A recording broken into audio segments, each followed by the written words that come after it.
While building green is a good step in creating more efficient buildings and workplaces, there are still issues that need to be addressed for future success.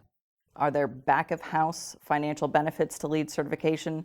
The short answer is no. People are doing this because they feel it's the right thing to do, or it's part of their corporate culture, or it's a regulation or a requirement, and or again, they're trying to promote a certain movement with respect to their company.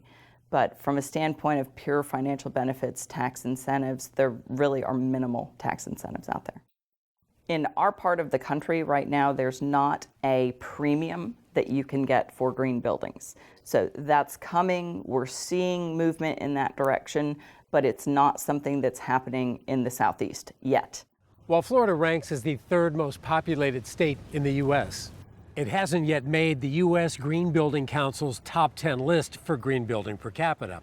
In 2015 LEED rankings, Illinois leads for the third year, with the West Coast gaining momentum. Since more than 20 million square feet of commercial and high-rise space were certified through the Florida Green Building Coalition instead of LEED, Florida actually is well on its way towards green leadership.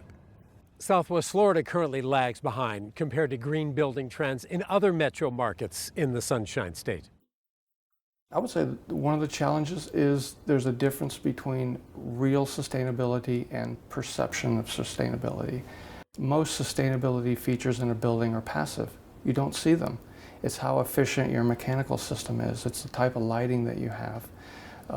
It's natural light brought into the building through windows. So it's not always a billboard item. It's not always something that you see. It's the influence that I have to put in more visible sustainability. So it's that perception versus the real sustainable features. FGCU is working to make sure the green buildings on campus are performing at the peak of efficiency.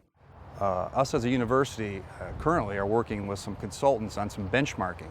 So what that means is we're studying the building and how it actually performs. We look at all the light bills, the water, time of use, all the components that go into operating a building.